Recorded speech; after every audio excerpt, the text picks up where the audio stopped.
Good day. In response to the Truth and Reconciliation Commission of Canada calls to action, specifically number 59, Cochrane Street United Church minister Reverend Miriam Bowlby was compelled to plant the seed and to educate her congregation about the history and legacy of residential schools in Newfoundland and Labrador. The vision culminated in an event that brought both Indigenous and non-Indigenous communities together in the spirit of learning and healing. Good day. My name is Charlotte Yevchek, and I had the honor of serving on the working group for this event. The purpose of this two-part video is to provide the guiding principles and the strategies that shaped this event, bringing these communities together in the spirit of learning and healing. The opening segment shares with you a portion of the event held on October 2nd, 2022. Please be prepared for an informative, insightful, most sensitive, and deeply heartfelt presentation. Welcome, everyone. We're going to start this talk with 4 beats from the Inuit drum out of respect.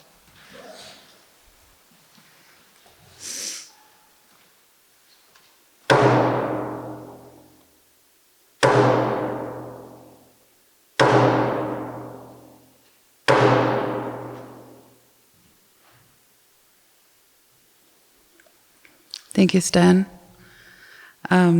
And now I'll turn it over to Emma to do our lighting of the Hudlik and opening prayer.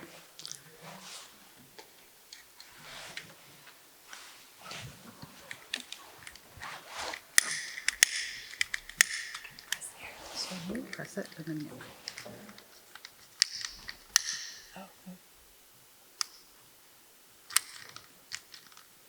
I had trouble with the Hudlik lamp yesterday, and I think I'm going to have the same trouble again today.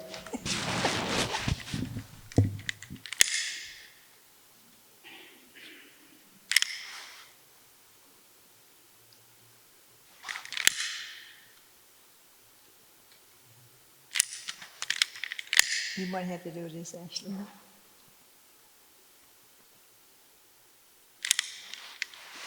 Pass it on.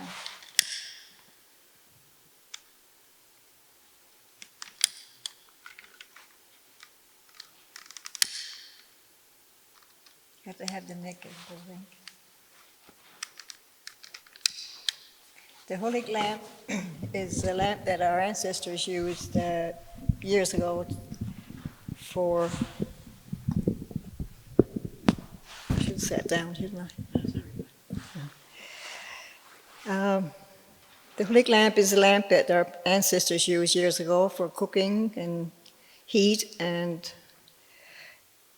healing and warmth and for reading and everything that you use in everyday life. But today we use the Hudlik lamp for special events, something like this.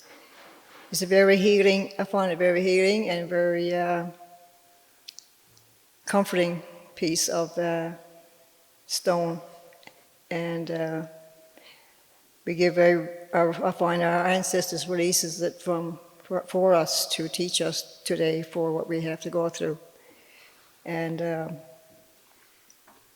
it really is gives you strength. Thank you. I'll do a prayer now while I'm standing, please. So.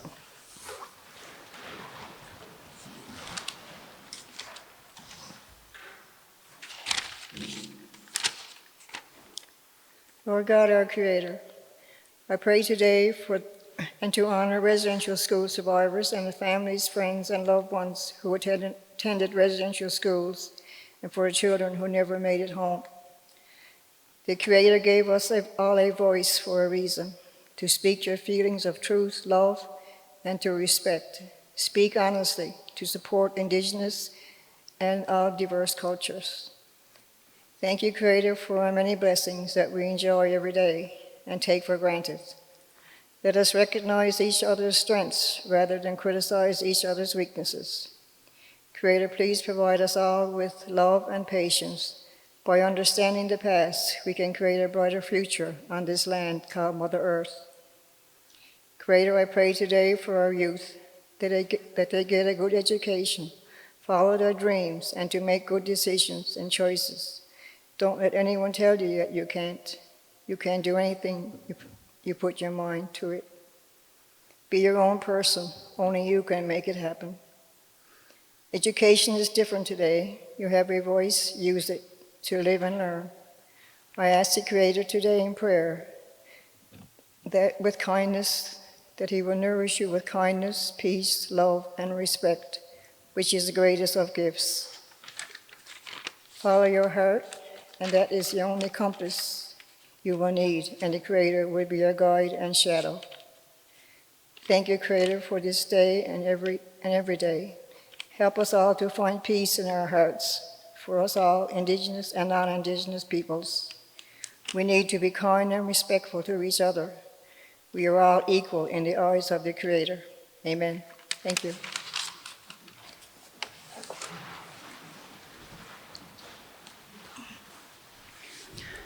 Thank you, Emma. Now we'll ask Charlotte to do a land acknowledgement. Thank you. Atilahai, welcome. We respectfully acknowledge the territory in which we gather as the ancestral homelands of the Beothuk and the island of Uktahumkuk, Newfoundland, as the ancestral homes of the Mi'kmaq and the Beothuk. We would also like to recognize the Inuit of Nunatsiavut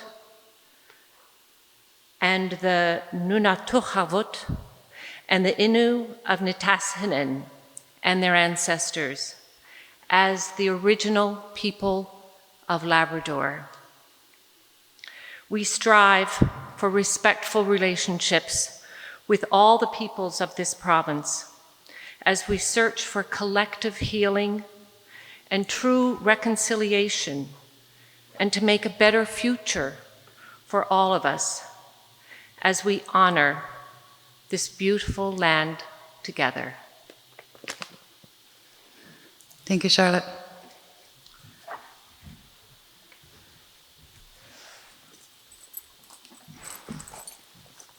So thank you all so much for coming today. I'm Andrea Proctor, and this is Ashley Dickett. We just have a few things we want to go over with you just before we start. I'm going to talk for a little bit, and then Ashley is going to talk for a bit, and then we'll take a short break, and then we'll come back for discussion and questions. And then we'll have some performances, and then we have some snacks for the end. Okay, so today we wanted to talk about the legacy of residential schools. Because even though they've closed, the impacts still remain. And in many cases, the intentions behind them and the assumptions behind them still remain. So we need to learn from this history. So we don't repeat the same mistakes. And this is a shared history towards reconciliation. In the relationship between non-Indigenous and Indigenous people. So for me, as a non-Indigenous person, learning about residential schools is not simply about learning about and hearing about Indigenous suffering and trauma, although that is a huge part of it, and we'll spend a lot of today focusing on that. But it's not simply that, it's not a one-sided thing.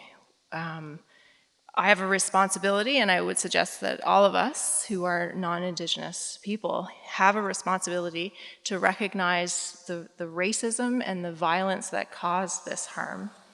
And to learn to recognize the same assumptions and the same behaviors in ourselves so we can make sure that we're not continuing to cause harm. So today I'm going to talk about the colonial violence of the boarding schools and the motivations and the assumptions of the people who ran them. And then Ashley is going to talk about the impacts of the boarding schools and the ongoing impacts on multiple generations of Inuit families. Okay, so as I said, I come to this as a non-Indigenous person. I grew up in Toronto and came to St. John's years ago. And I've worked with Indigenous communities in Labrador since 2001, really since when I met Ashley. And a few years ago, Jim Migliorte asked me to join the Residential School Healing and Commemoration project to document the history of the boarding schools.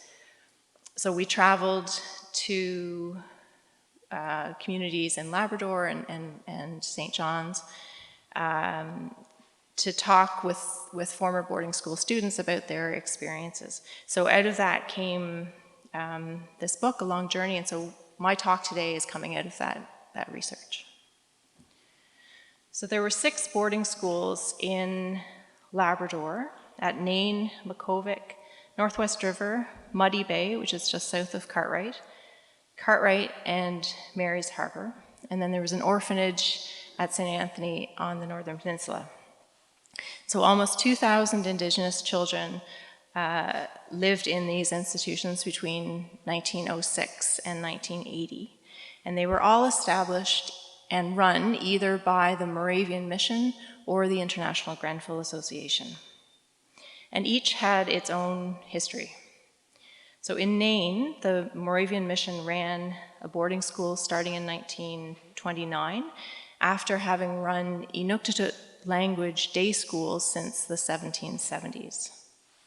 In Makovic, the Moravian missionaries established an English language boarding school in the early 1900s, and it closed down in 1955. The International Grenfell Association ran all the other boarding schools.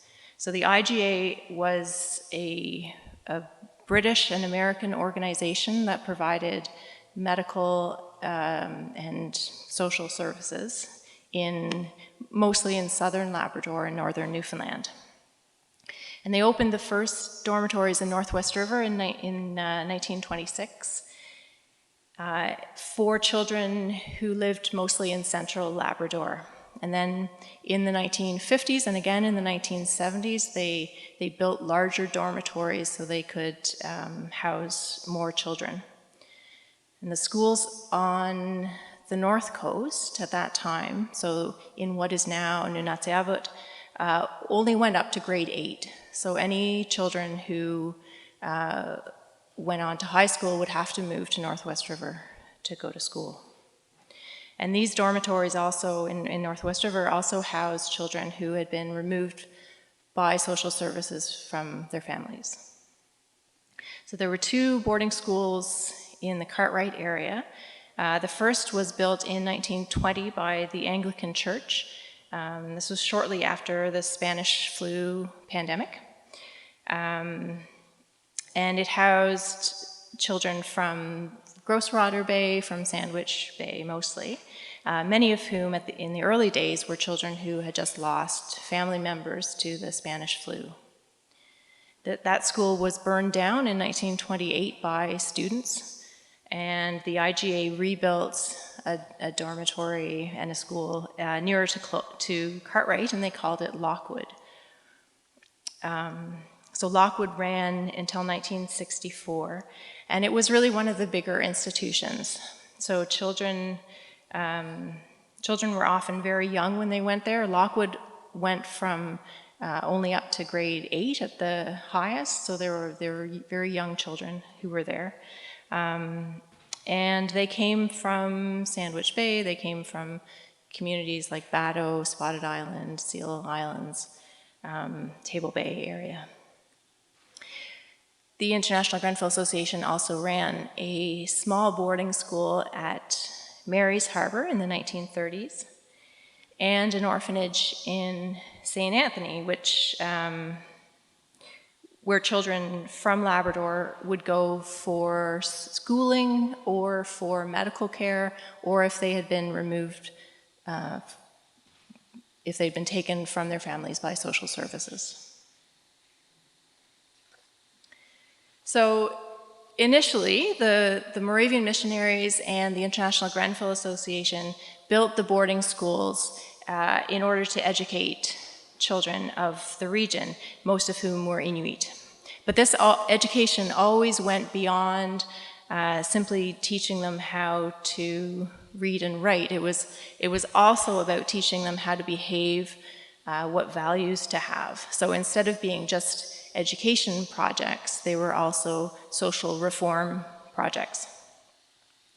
The Moravians, for instance, really saw their boarding schools in Nain and Makkovik as places where they could shape the next generation of Christians. And they were worried if the children didn't go to school, that they would no longer be Christians, that they might revert to their traditional Inuit spirituality and practices.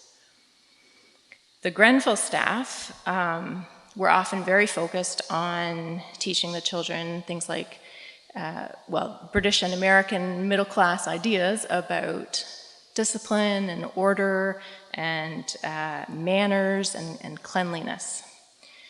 So in order to do this for both institutions, they wanted to and really worked hard to remove the children from the influence of their families. So the children could live at the school where they could be controlled and trained by the school staff. So they saw Indigenous homes and families as somehow deficient. And they promoted the idea that Inuit were immoral and that they were poor parents. And so they felt they needed, therefore, to save the children by removing them from their homes and transforming them into something better. So the boarding school staff believed that they were morally and culturally superior, and that their economic status, their race, their class, and their education gave them the right to make these judgments about Indigenous people, and gave them the right to make decisions about what was best for them. So Wilfred Grenfell, for instance, who was the founder of the International Grenfell Association, tells a very heroic story in one of his books about taking two children away from their family in Grosswater Bay in 1908. He sent James and William Shuglow to the St. Anthony Orphanage, where they stayed for years. And in this story, he describes the boy's father as unable to support his family, as racially inferior. And he presents himself, so Grenfell presents himself, on the other hand, as a hero, as a savior. And he felt morally and culturally superior to the Inuit family, and he assumed that he had the right to arbitrarily make these sorts of decisions, to arbitrarily remove the children from their family. And we see this time and time again as people from the United States, from Britain, or from elsewhere came to Labrador and tried to impose their ideas about what was right, what they should do to fix things, without learning about local conditions, without talking to people, without involving people. And over the years, you can see the rhetoric sort of changed from, instead of talking about saving people, the staff would talk about helping people. So it's slightly different, but it still didn't involve local people. It didn't involve any kind of communication with or learning or understanding about local conditions.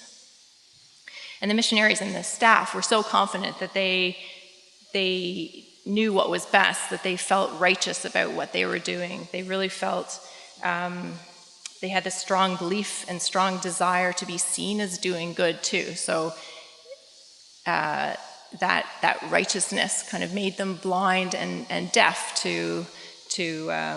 from deaf to seeing any of the harm that they were causing. So they were so sure that they knew what was right that they couldn't see what harm they were doing. So these institutions were designed to somehow improve the children.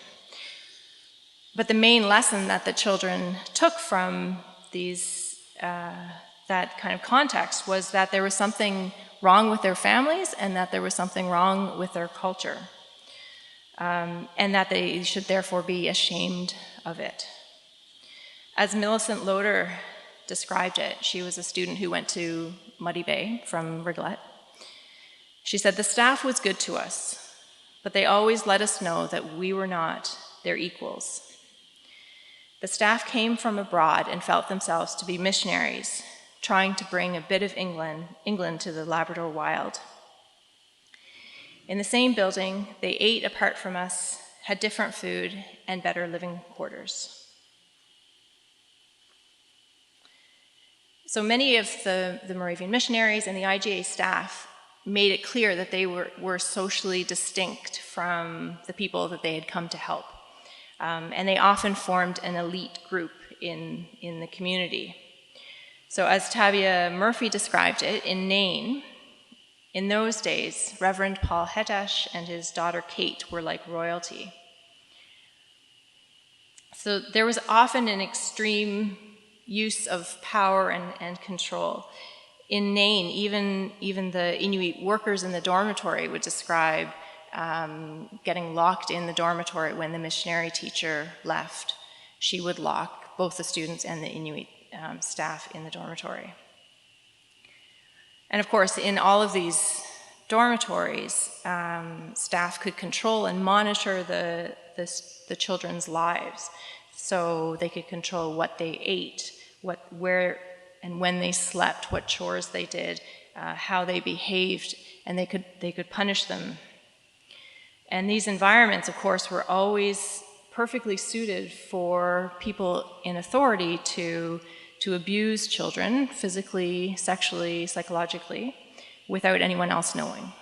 So they were places of control without any sort of accountability.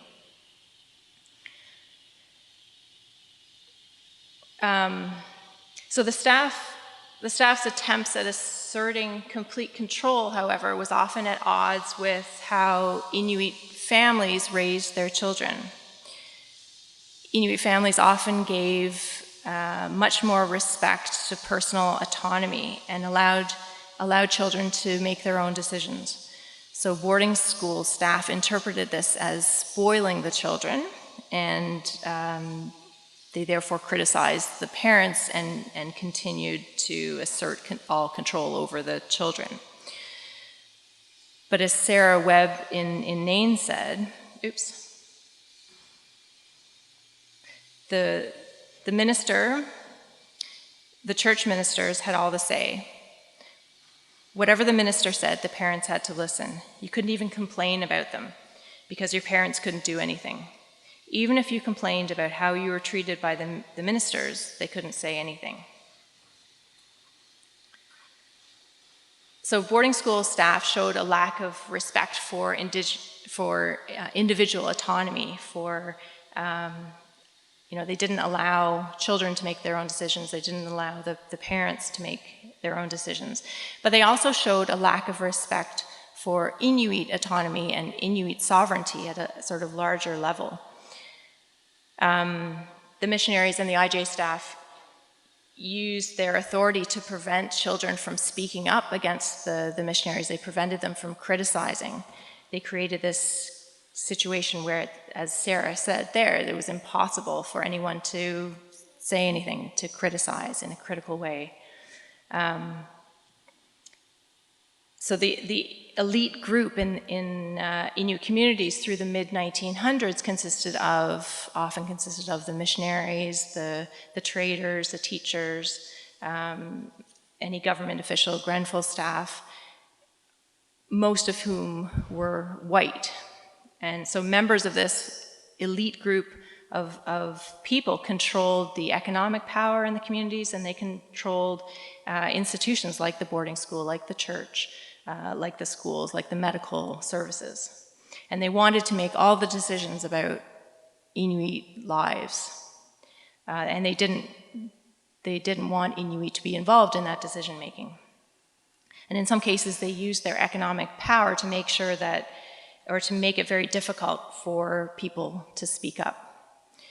You know, if they funded something, they expected people to be grateful for it. And of course, this wasn't always the case. Inuit families did successfully challenge the power structure, but the missionaries and the white people in authority, the Chaluna, assumed that they had the right to make decisions about Inuit lives and that they knew best. So by claiming this power based on assumptions of cultural and racial superiority, by criticizing Inuit parents, and by asserting that they knew best, the missionaries and the IGA staff undermined the authority of Inuit families and culture, and they made the children feel ashamed of their parents and of their heritage. Rose Oliver from Rigolette went to the dorm in Northwest River in the 1960s, and she described how that experience affected her. She said, "My life was forever changed as I knew it. I left home a growing teenager, learning my traditional ways and living with a big happy family. When I returned home after a few years of dorm life, being ashamed of myself, the Inuit girl, and being ashamed of my dear mom and her ways, such as sealskin on the walls drying, and the smelly house from having no bathrooms, and the smell of fish cooking and seal cooking. I was confused. I loved my family, but somehow it got ingrained in me that they were savages, dirty, and lazy.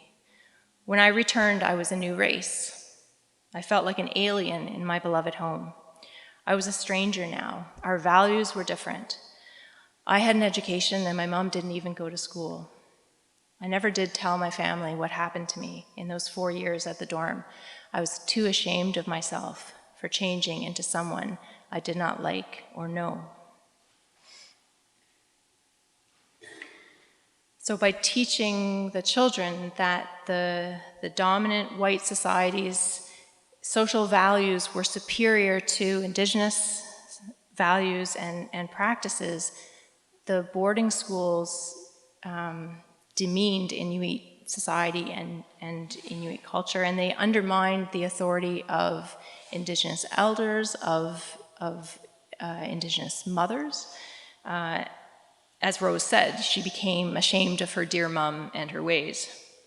So we often talk about the violence of boarding schools, and we often mean the physical violence, the sexual violence. But this assault on Indigenous families, on Indigenous mothers, on Indigenous culture, on Indigenous autonomy, the ability to make your own decisions, is another form of violence that's equally harmful and that has long-lasting impacts, both on individuals and on communities.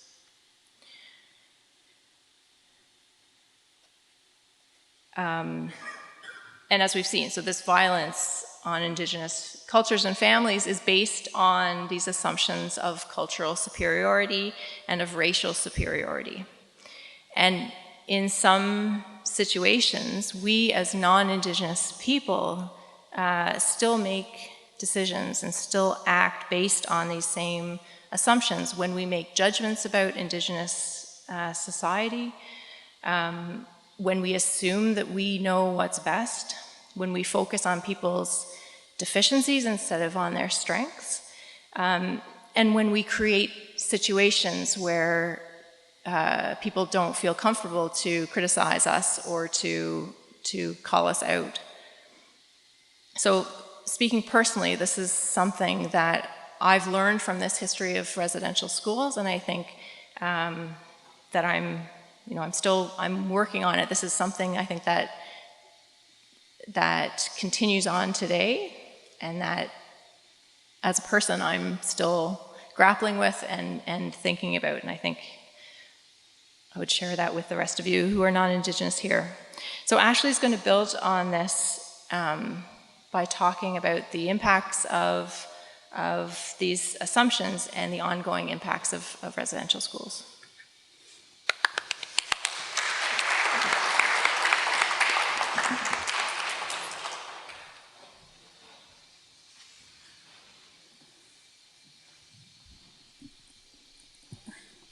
And I'll go break it, is it, if I move it down? No?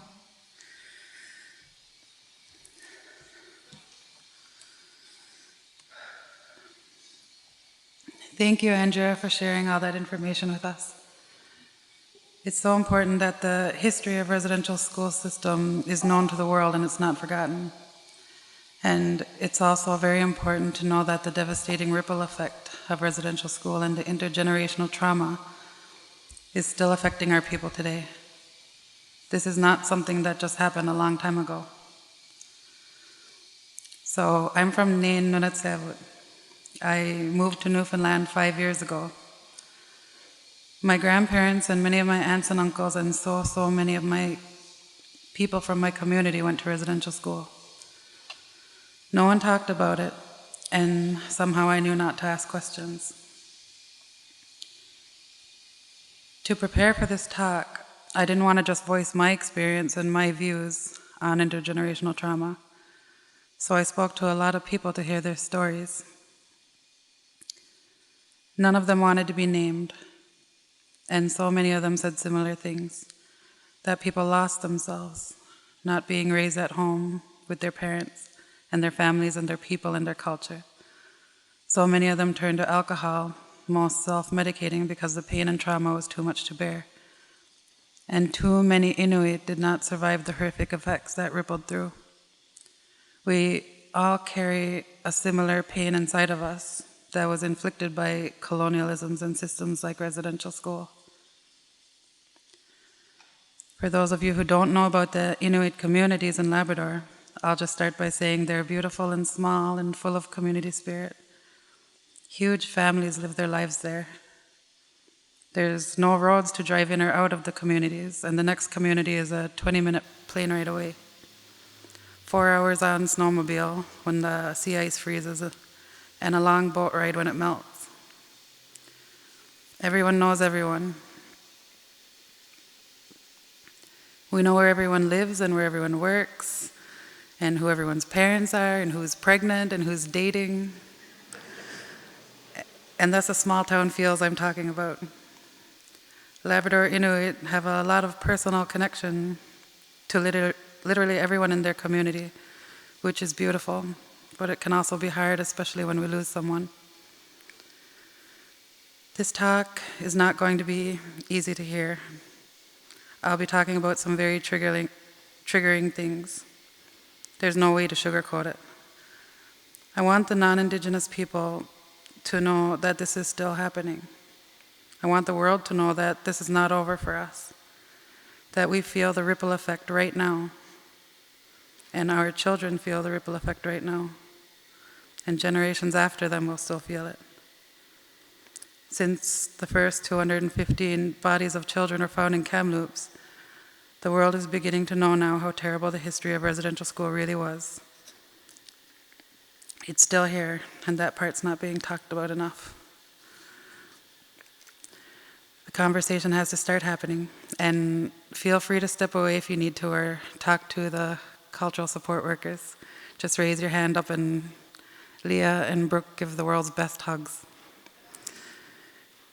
To give you a preview of the effects rippling down, I was looking at my grade 4 class picture the other day. Our town is small, like 1,200-ish people. Like I said, we all know each other. The picture had a bunch of Inuit children, so beautiful and so full of life. I remember them all and still have friendships with most of them. 4 of the children in that picture eventually died by suicide or other very tragic deaths. 2 of them had lost parents to suicide. I'm not smiling in the picture. I was abused sexually at least 2 different times that year the picture was taken. We were in grade 4.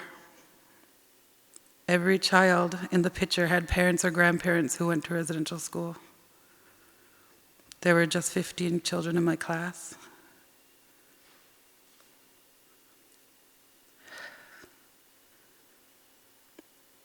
We were all living with this trauma. As children, we had no idea how to deal with it. And I couldn't complain because so many of my classmates had it worse than I did. That's the ripple effect. I started losing friends to suicide. I was suicidal as a teenager and as a young adult. And I used alcohol to cope. Myself and so many people from my generation, and the pain and trauma that rippled to our children.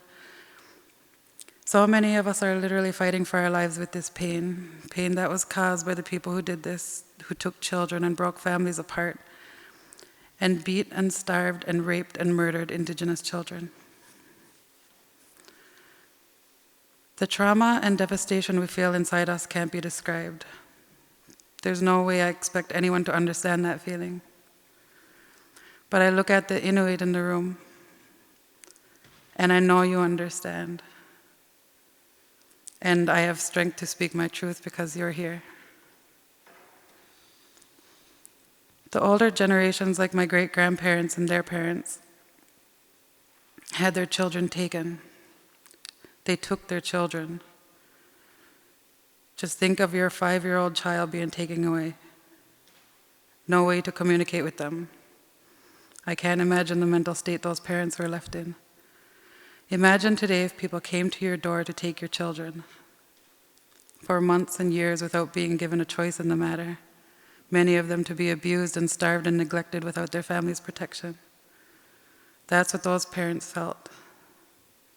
They would never be the same after that, hoping and praying for their children's safety, counting the days for them to come home. For many of them, their children came home strangers. One woman I talked to told me that when her son came home, he was like a stranger to her. She didn't know him anymore. She didn't understand him. She felt like her little boy left and he never came home. My great-grandmother, who we call Big Gram, went to residential school. She passed away at 105 years old just a few weeks ago. Beautiful Inuk. I attended her funeral service virtually, and some amazing things were said at the service.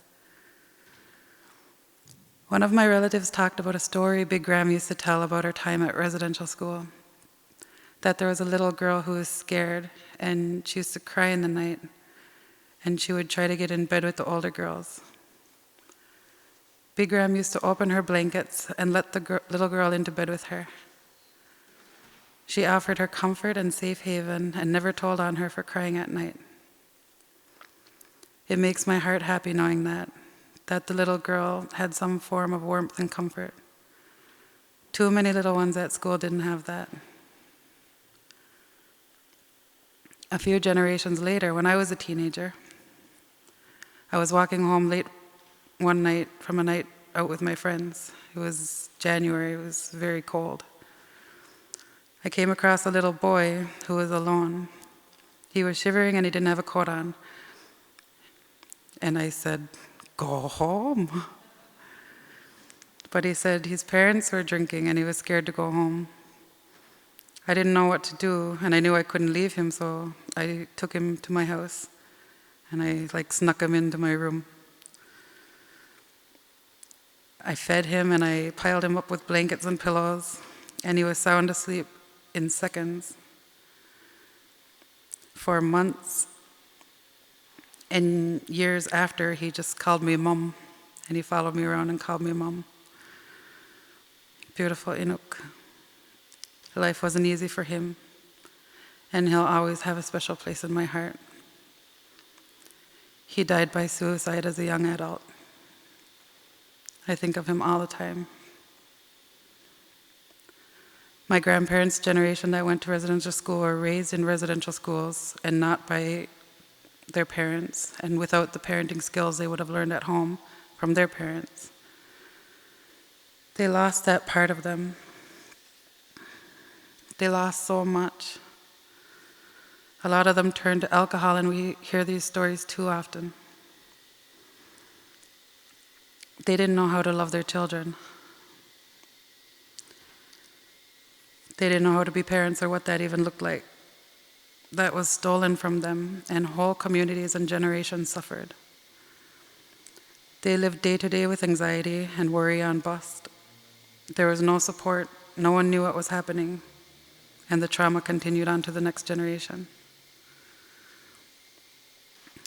One elderly woman I talked to didn't talk much about her experience at residential school, but she told me that when she returned home, she felt like the house she grew up in was dirty.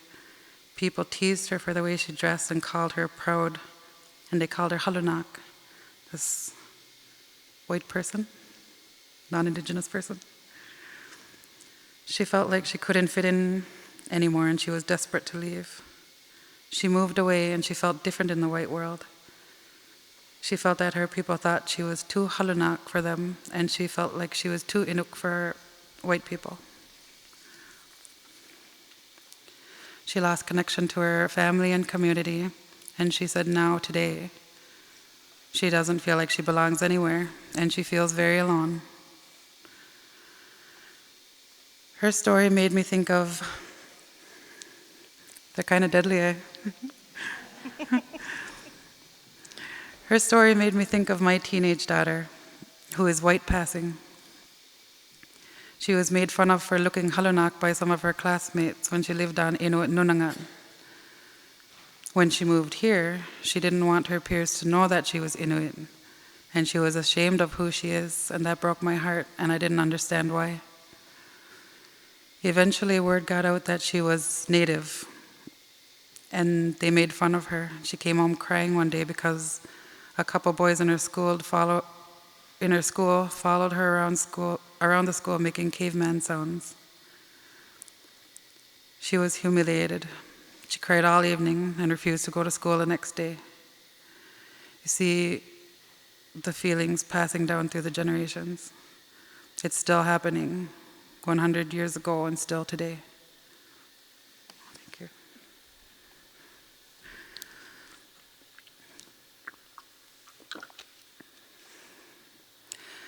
Because this talk is being recorded, and my daughter might see it one day, I just want to take a minute to speak to her and other Indigenous children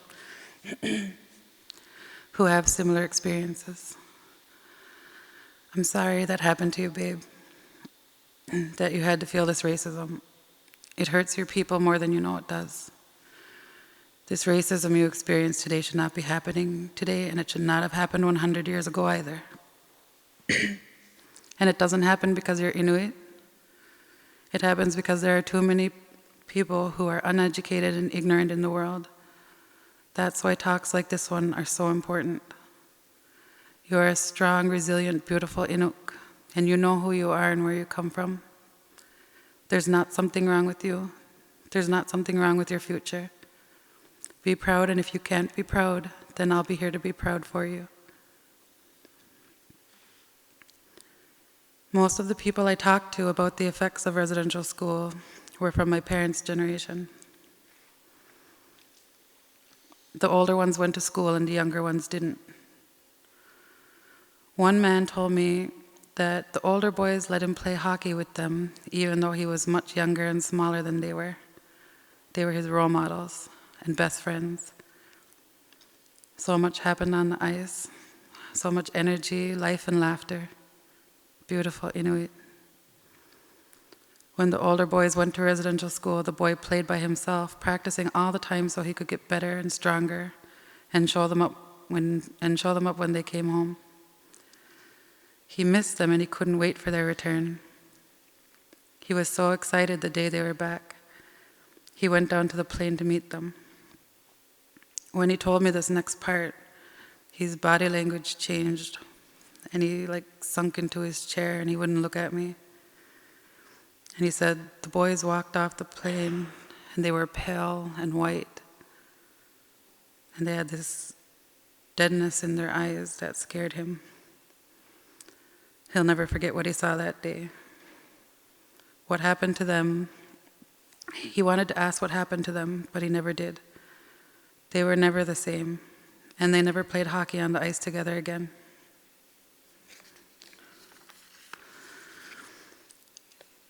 Another woman from my parents' generation told me that she don't know how to love her children.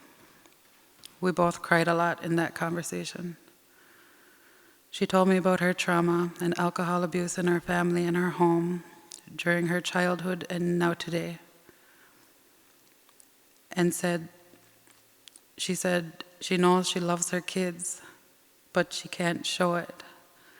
And when she tries, it feels wrong and awkward and unnatural. She can't tell her kids she loves them. She feels so guilty every day, but doesn't know how to change it or break the cycle. And now she sees the same thing happening with her grandchildren. I've heard so many of the same stories from people that I talk to. They don't know how to express the love to their own children. One woman told me that growing up her house was always full. Hold on.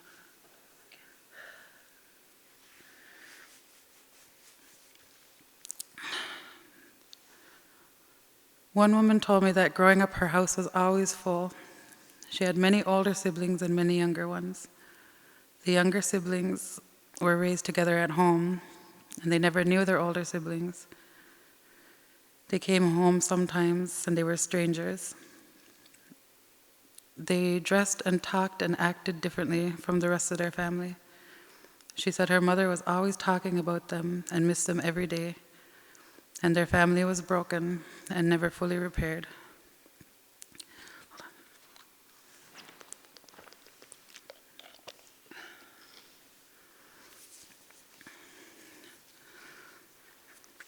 You don't have to look too far to see the amazing strength and resilience of our people. I had permission from one man who grew up in Nain to tell his story. This man and a lot of our people are traditionally adopted to their grandparents for so many reasons. He was lucky to have been raised with so much love and care as a child, but he felt the deep wounds that his people felt too. He began drinking heavily at a young age. He lost his father to suicide. He lost his sister to suicide. He lost so many uncles to suicide, so many cousins, so many friends. He told me being sober was too painful, it was too much grief. When he was a young adult, he shot himself in the head. Talk about strength. He survived what many people in the world would survive. He spent months in the hospital. He lost so much. He had no confidence, and physically he had scars. Mentally he had scars. Emotionally he had scars. And spiritually he had scars. He didn't see his future.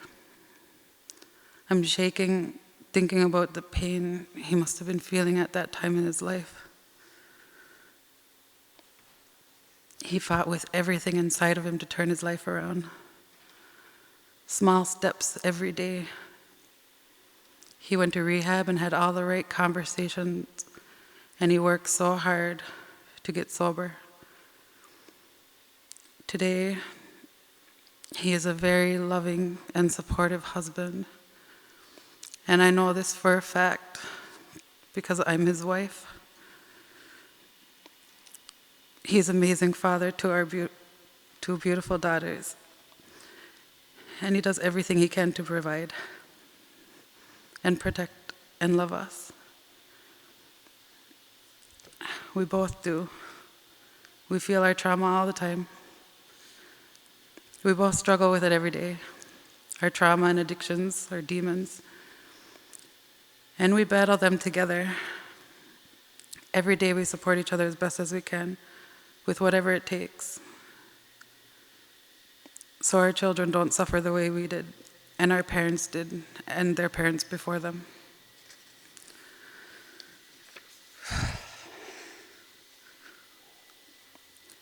There are survivors here with us today, and I want to dedicate my talk to you. I am strong because you're here. We are who we are because you survived. I'd like to quote my great aunt Ellen, who was a survivor of residential school, and what she said was so powerful. And all she said was, "We were alone once, but we have each other now." When I was first asked to do this talk, I was approached by the then church minister of this church. I never imagined in a million years I would be working with a church on one of these presentations. She told me she read the Truth and Reconciliation report, and she read the A Long Journey book. And she said she felt a responsibility as a white person to let her congregation know this history and what happened. I was approached so softly and with so much respect. I agreed because I felt something I never felt before. It felt like something was untangling a little bit in my soul. And I had this new feeling of welcome and comfort and acceptance. I felt a little bit of reconciliation for the first time. She changed my mind that day, and I have hope for the future now that I never had before. Because I have a platform to speak from right now, I want to address just a couple harmful comments that were said to me by white people in this last year. And they were probably said to the Indigenous people here too. We hear things like, "If it's so bad, why do people stay there?" These thoughts and comments come from white privilege. If after listening to this talk you find yourself thinking these thoughts, please check yourself.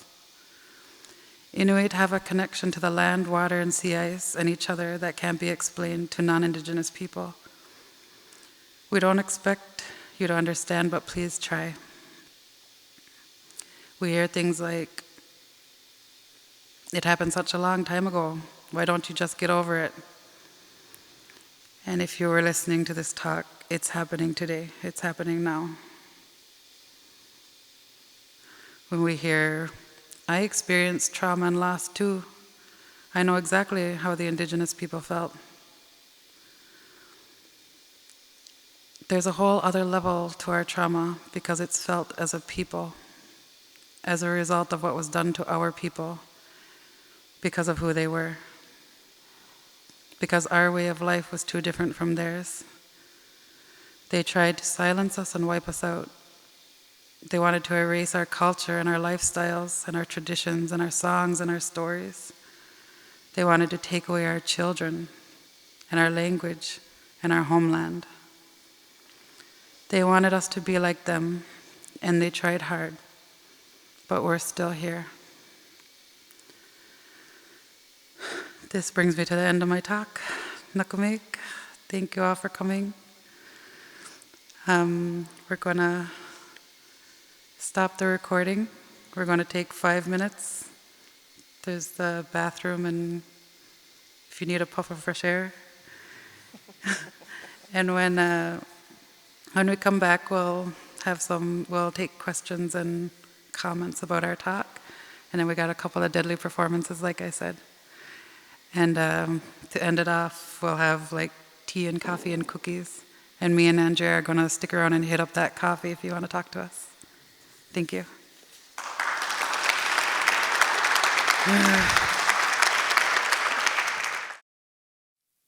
Soon after the event was approved by Cochrane Street United Church Council, Reverend Miriam moved on to another job and was no longer in a position to participate. As a member of that working group, I wish to thank Miriam for her vision and gentle thoughtfulness in bringing us together to host this event. It is our fervent hope that this template will motivate other congregations and community groups to take action and implement similar events. Part 1 is the core presentation by Ashley and Andrea and served as a solid foundation for this event. To ensure comfort for all attending, nothing else was recorded. After their presentations, and followed by a short break, other attendees offered up their stories and highly emotional testimonials. Their singular voices and personal stories that filled the space were embraced by all with palpable intensity and deep respect. The event was weaved together with their unfailing cultural and social stronghold of beautiful throat singing and drum dancing. Generous amounts of food supported the atmosphere of a loving, welcoming community. Discussion and Q&A session was engaging and insightful for all attending. The event lasted 2 hours. In bringing such an event to fruition, the working group guiding principles and tactics were as follows. The space selected needed to be warm and inviting, offering both comfort and closeness for participants, speakers, as well as space for the other activities. Registration in advance ensured that there would be an equal number of both Indigenous and non-Indigenous attendees. A total of 45 people participated. Communication about the event was online and circulated to the Cochrane Street United Church family and members of First Light. A detailed flyer was created and shown at both the opening and end of this video. Support workers were essential, ensuring openness and heartfelt support for all attending. There were no assumptions about how we would measure success, but given the outpouring of commentary, those attending left more informed than when they arrived. And to some measure, there was healing and wellness was openly expressed. There was a desire to continue with some newfound friendships and future events to build on the outcomes of this event, building healthy community, compassion, understanding, pride, and empowerment, one small step at a time in seeking truth and reconciliation. This video serves as legacy to this initiative, and groups are welcome to use this as a learning opportunity. Should your community wish to use this template for educational purpose, you're most welcome. Do not hesitate to reach out if you have any questions. In closing, I would like to express the organizing committee's gratitude to the funding providers, as acknowledged at the end of this video. On a personal note, I would like to express my gratitude to my friend, Danae Sinclair, for inspiring me to keep learning more and more and more about truth and reconciliation, and to get involved. Thank you.